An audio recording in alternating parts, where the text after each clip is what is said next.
You are what you eat. You probably have heard that. You probably understand that. But how you actually take that into your life, that's a whole nother can of worms. For example, if we really believed you are what we eat, we would probably be a little bit more careful on choosing the foods that we do eat. The challenge, however, that we face is that what we really want and what is good for us isn't always the same. Tonight, we're going to experience a service that I believe is captured in a slight modification of you are what you eat. Instead, I would say you are what you believe. Just like food, we have certain things that we believe about God that we prefer, that taste good, if you would. We enjoy the savor and the emotional response that we get from believing certain things about God. And just like we don't really stop and think, well, why do I like ice cream? We don't stop and think about, why do I like to believe this about God? It's something that was given to us and it feels good.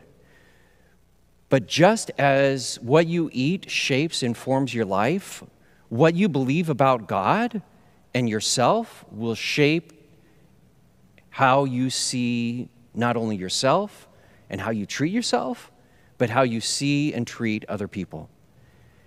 Throughout this service tonight, you're going to have an opportunity to experience what that is that you believe about God, and perhaps have new insights into what you think about God.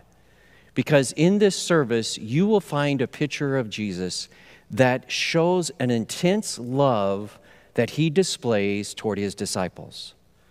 So, if you haven't got your food yet, go get your food, pause the video, go get something to eat, take off your shoes, and then sit back and experience a digital meal together.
Soup is often associated with being cared for.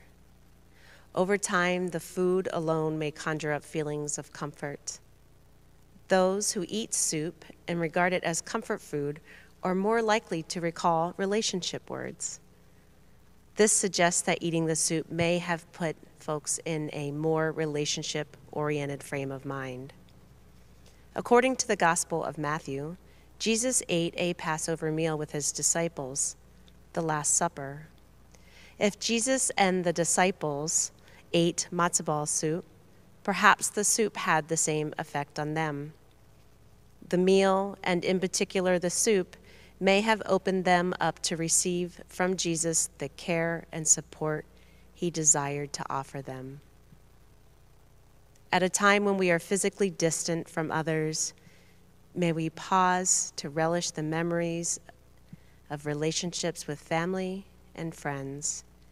And in these bonds, may we find comfort and support.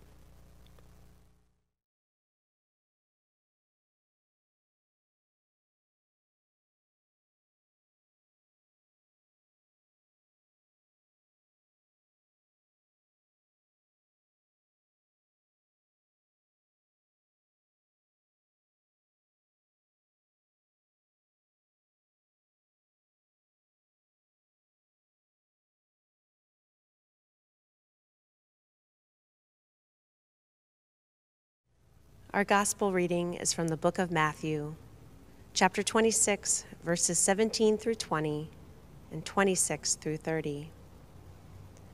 On the first of the days of unleavened bread, the disciples came to Jesus and said, "Where do you want us to prepare your Passover meal?"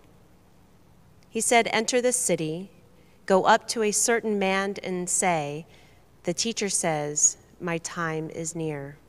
I and my disciples plan to celebrate the Passover meal at your house.'" The disciple followed Jesus' instructions to the letter and prepared the Passover meal. After sunset, he and the 12 were sitting around the table.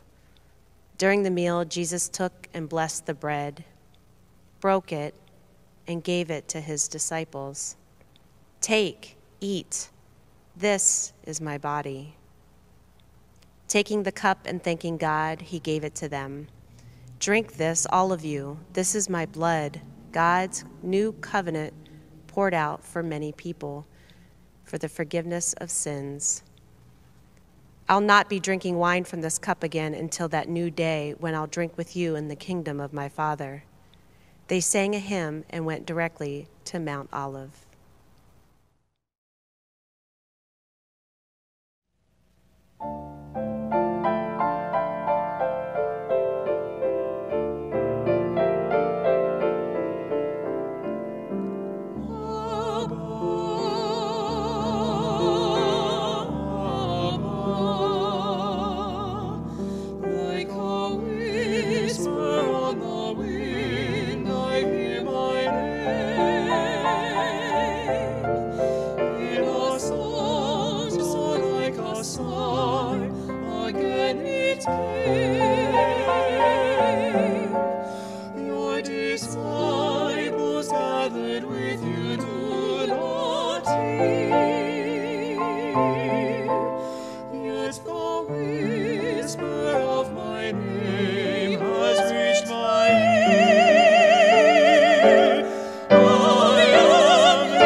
Like a whisper on the wind.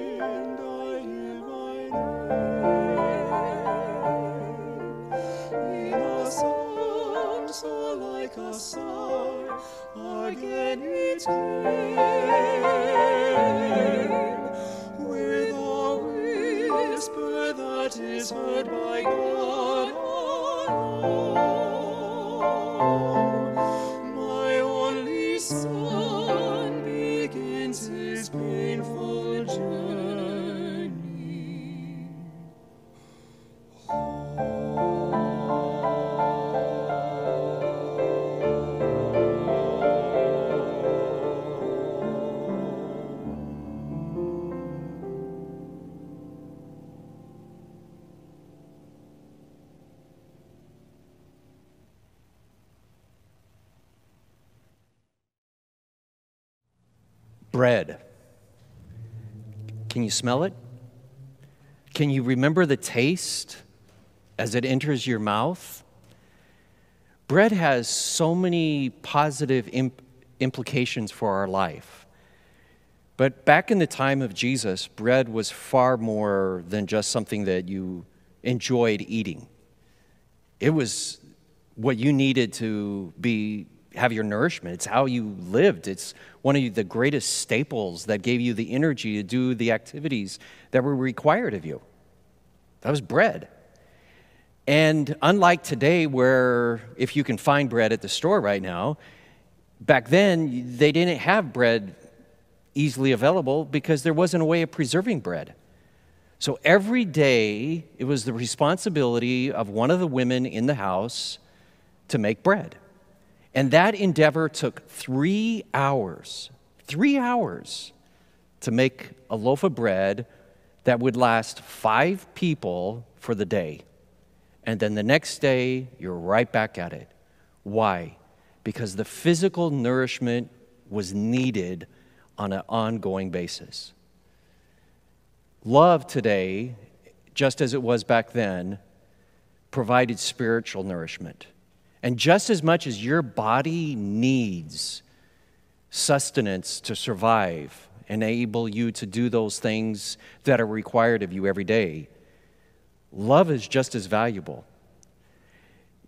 But you can't just expect love to be there. Just like that woman back then, every day she had to make bread, love isn't something that you can just assume will always exist.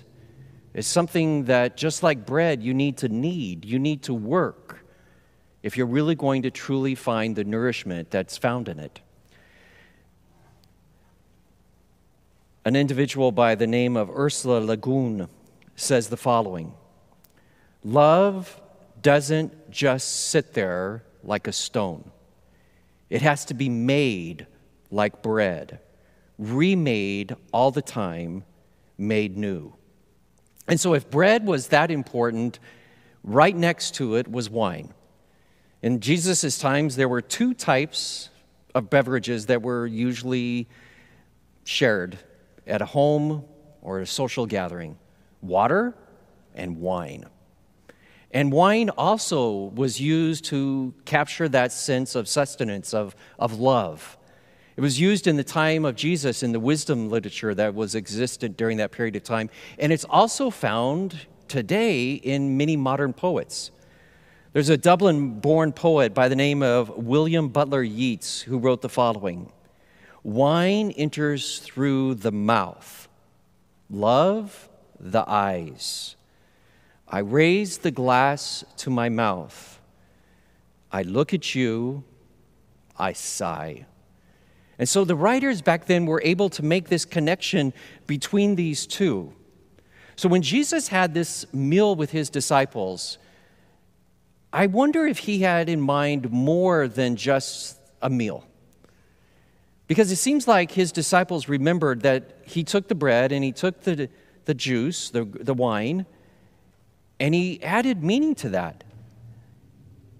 And I wonder if he was trying to teach them something more than just bread and wine, something deeper. I imagine he understood, as he intuited what was going on at the time, that he probably didn't have much longer to live. He probably understood there was a real good possibility that this would be his last meal. So what do you give them? What do you give them to hold on to? Something that they could remember you by. He didn't have any money, and if he did, I don't think he would have given it to them, because he wanted them to have something that was even more valuable. And that's where the bread and the wine come in as symbols of love, as symbols of that which sustains us.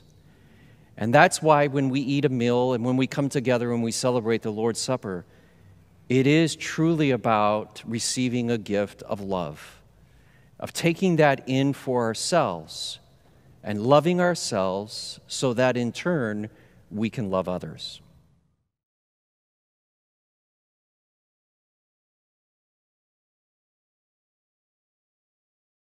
Protein is an important component of every cell in the body. It makes enzymes, hormones, and other body chemicals. Protein is an important building block of bones, muscles, cartilage, skin, and blood, making up our body. Think eggs, almonds, chicken breasts, and Greek yogurt as good sources of protein.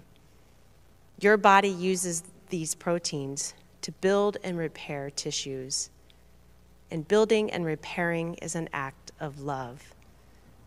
During Jesus' last meal, the main course, that of protein, was an act.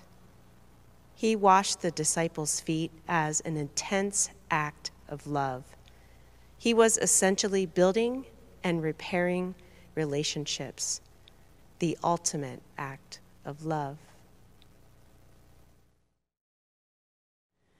The gospel reading is from John chapter 13, verses 1 through 17.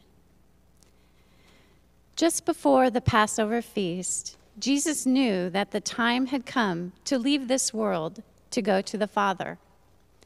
Having loved his dear companions, he continued to love them right to the end. It was supper time. The devil, by now, had Judas, son of Simon the Iscariot, firmly in his grip, all set for the betrayal. Jesus knew that the Father had put him in complete charge of everything, that he came from God and was on his way back to God. So he got up from the supper table, set aside his robe, and put on an apron. Then he poured water into a basin and began to wash the feet of the disciples, drying them with his apron. When he got to Simon Peter, Peter said, "Master, you wash my feet?" Jesus answered, "You don't understand now what I'm doing, but it will be clear enough to you later." Peter persisted, "You're not going to wash my feet, ever." Jesus said, "If I don't wash you, you can't be part of what I'm doing." "Master," said Peter, "not only my feet then, wash my hands, wash my head." Jesus said, "If you've had a bath in the morning, you only need your feet washed now, and you're clean from head to toe. My concern, you understand, is holiness, not hygiene. So now you're clean, but not every one of you." He knew who was betraying him. That's why he said, "Not every one of you." After he had finished washing their feet, he took his robe, put it back on, and went back to his place at the table. Then he said, "Do you understand what I have done to you? You address me as teacher and master, and rightly so. That is what I am. So if I, the master and teacher, washed your feet, you must now wash each other's feet. I've laid down a pattern for you. What I've done, you do. I'm only pointing out the obvious. A servant is not ranked above his master. An employee doesn't give orders to the employer. If you understand what I'm telling you, act like it and live a blessed life." Feet. Some people love them, others can't stand them. The majority of the time we keep them covered up, except those of us who live in Arizona probably air them out more than the majority of other people do. As a kid growing up, the Christian tradition I grew up in, we practice foot washing, just like in the text that was read for us.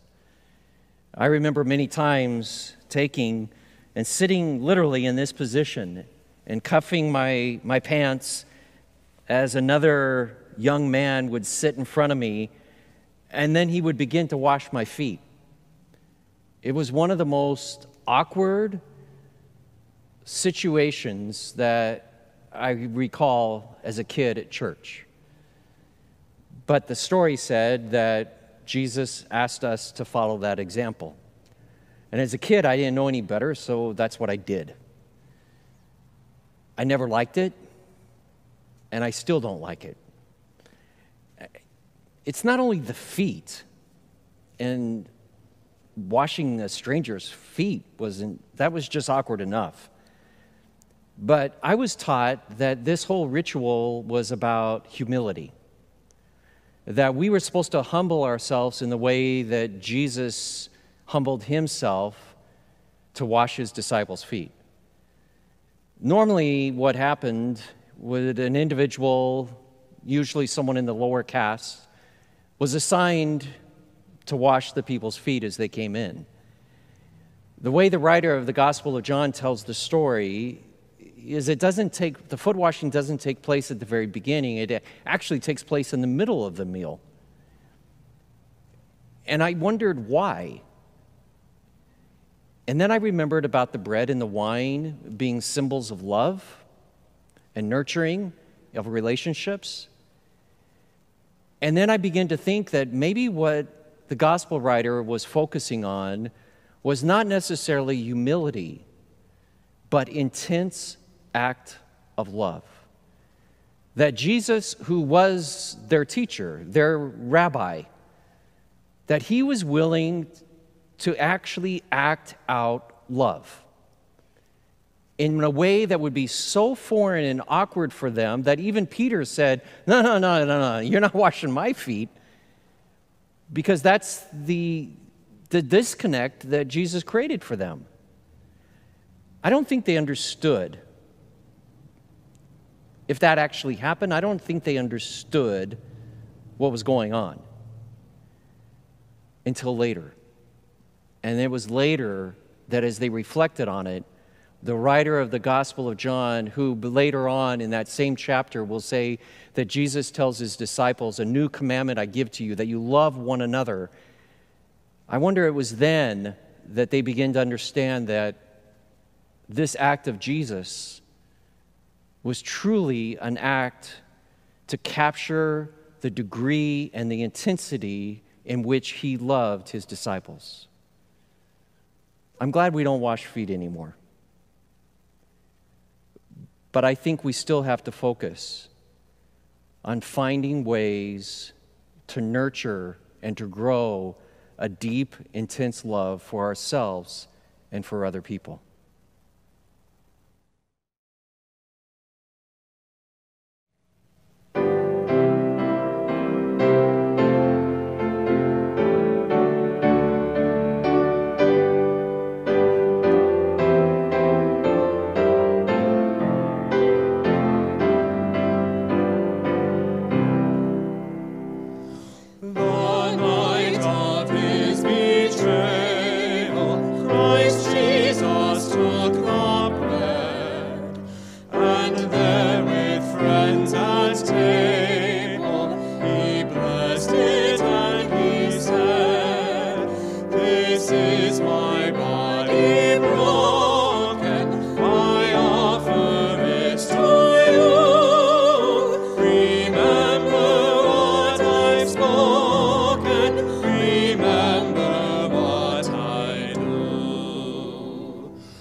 The cup is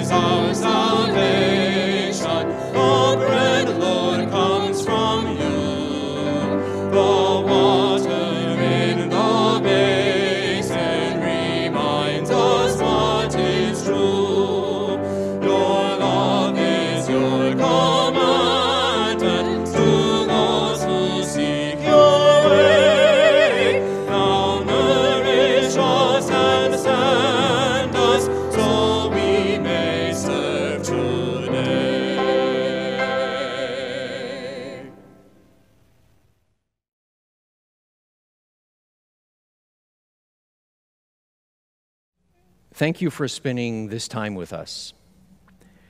And as we come to a close, I offer you these words of blessing. As Jesus came eating and drinking and made friends with the people of the earth, regardless of social distinction or class, let us strive to do likewise in our own eating and drinking, thinking and speaking, living and acting. Let us ever be thankful for the food we eat, the friends we share, the water and wine we drink, the air we breathe, and the songs we sing. Amen.